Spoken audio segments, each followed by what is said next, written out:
আসসালামু আলাইকুম। সকাল ৯টা বেজে ২৫ মিনিট। আজ সোমবার। বাংলাদেশ বেতার কক্সবাজার। স্থানীয় খবরে স্বাগত জানাচ্ছি এস এম জসিম।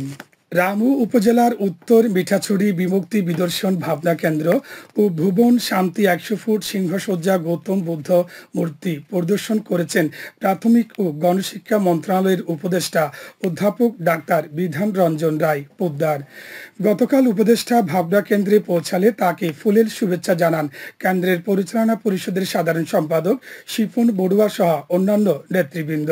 উপদেষ্টা পরে ১০০ ফুট বুদ্ধ মূর্তির চারিদিকে ঘুরে দেখেন এবং এর প্রতিষ্ঠাতা পরিচালক শ্রীমৎ করুণাশ্রী মাহাতরের সাথে কুশল বিনিময় করেন। পরিদর্শনকালে প্রাথমিক ও গণশিক্ষা মন্ত্রণালয়ের সচিব আবু তাহের মাহমুদ মাসুদ রানা সহ অন্যান্যরা উপস্থিত ছিলেন। উখিয়ায় রোহিঙ্গা ক্যাম্প পরিদর্শন ও মায়ানমারে রোহিঙ্গা নির্যাতন মামলা তদন্তে বিষয়ে মতবিনিময় করেছেন আন্তর্জাতিক অপরাধ আদালত প্রসিকিউটর কার্যালয়ের ৩ সদস্যের প্রতিনিধি দল। গতকাল পরিদর্শনে আসা এই প্রতিনিধি দলে ছিলেন আন্তর্জাতিক অপরাধ আদালতের কোঅপারেশন অ্যাডভাইজার চ্যান্টাল ড্যানিয়েলস, স্যান্ড্রিন রিজি ও আনা থিয়া সিং। শরণার্থী ত্রাণ ও প্রত্যাবাসন কমিশনার কার্যালয় সূত্র জানায় ২০১৭ সালে রোহিঙ্গা মুসলিমদের বিরুদ্ধে হত্যা, ধর্ষণ, অগ্নিসংযোগের মতো অপরাধের জন্য মিয়ানমারের বিরুদ্ধে আন্তর্জাতিক অপরাধ আদালতে করা মামলাটি তদন্তে এসেছে এই প্রতিনিধি দল। তারা ক্যাম্প ১৬ এর A/3 ব্লক ও ক্যাম্প ১ ইস্ট F/4 ব্লকে নির্যাতন ও গণহত্যার শিকার রোহিঙ্গাদের সঙ্গে মামলা সংক্রান্ত বিষয়ে মতবিনিময় করেন। এ সময় ক্যাম্পে দায়িত্বরত সিআইসি প্রতিনিধি, সেনাবাহিনীর সদস্য, রোহিঙ্গা ক্যাম্পে আইনশৃঙ্খলা নিয়োজিত এপিবিএন পুলিশ সহ সংশ্লিষ্টরা উপস্থিত ছিলেন।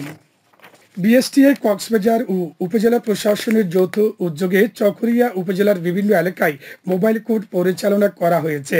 গতকাল উপজেলার মাইজঘোনা বাজার, বাজার, বেকারি সহ বিভিন্ন এলাকায় এই অভিযান পরিচালনা করা হয়। এতে নেতৃত্ব দেন উপজেলা সহকারী কমিশনার ভূমি ও executive magistrate Mohammad Irfan Uddin. Mobile court পরিচালনাকালে ওজন যন্ত্রের ভেরিফিকেশন সনদ না থাকায় ওজন ও পরিমাপ মানদণ্ড আইন ২০১৮ ও ভোক্তা অধিকার আইন ২০০৯ লঙ্ঘনের দায়ে ৪টি দোকানকে ৫৯,০০০ টাকা জরিমানা করা হয়। এ সময় প্রসিকিউশন অফিসার, বিএসটিআই, পুলিশ ও আনসার ব্যাটালিয়নের সদস্যরা উপস্থিত ছিলেন। কক্সবাজার শহরের ছিনতাইকারী চক্রের মূল হোতা ১৫ মামলার আসামি মোহাম্মদ শের আলীকে গ্রেপ্তার করেছে র্যাব ১৫। গতকাল রাতে লালদিঘির পাড়ে অভিযান চালিয়ে অস্ত্রসহ তাকে গ্রেপ্তার করা হয়। শের আলী সদর উপজেলার খুরুশকুলের বাসিন্দা। বিষয়টি নিশ্চিত করে র্যাব ১৫ জানায় সে দীর্ঘদিন আইনশৃঙ্খলা বাহিনীর ছদ্মবেশে ছিনতাইকারী চক্রের সাথে জড়িত ছিল। গ্রেপ্তারের পর তাকে কক্সবাজার সদর মডেল থানায় হস্তান্তর করা হয়েছে। টেকনাফে এক যুবকের অর্ধগলিত মরদেহ উদ্ধার করেছে পুলিশ। টেকনাফ মডেল থানার অফিসার ইনচার্জ মোহাম্মদ গিয়াসউদ্দিন এই তথ্য নিশ্চিত করে জানান, গতকাল উপজেলার নীলা ইউনিয়নের আলীখালীর পশ্চিম পাহাড়ে মাটি চাপা দেওয়া একটি মৃতদেহ দেখে স্থানীয় বাসিন্দারা পুলিশকে খবর দেয়। পরে থানা পুলিশ ও এপিবিএন ঘটনাস্থলে গিয়ে মৃতদেহটি উদ্ধার করে। এটি ময়নাতদন্তের জন্য কক্সবাজার সদর হাসপাতালে প্রেরণ করা হবে বলে জানায় পুলিশ। এদিকে নীলা ইউনিয়নের ভারপ্রাপ্ত চেয়ারম্যান জানান, উদ্ধারকৃত মরদেহটি আলীখালীর এলাকার কালাচান্দের ছেলে মোহাম্মদ রিদওয়ান এর। তাকে গত ২ মার্চ অপহরণকারীরা ধরে নিয়ে যায় এবং মুক্তিপণ দাবি করে। আবহাওয়া এখন জানিয়ে দিচ্ছি বাঁকখালী নদীর মোহনা ও সংলগ্ন এলাকার সামুদ্রিক জোয়ার ভাটার সময়সূচি। আজ ভাটা শুরু হয়েছে সকাল ৯টা ১ মিনিটে, চলবে দুপুর ২টা ৫৫ মিনিট পর্যন্ত।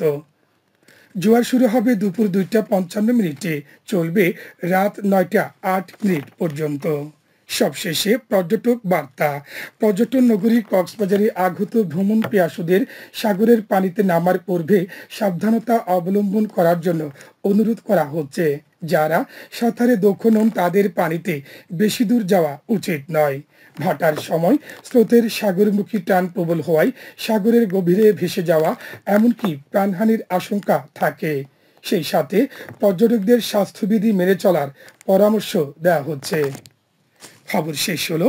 আমাদের পরবর্তী খবর প্রচারিত হবে আজ দুপুর 2:55 মিনিটে।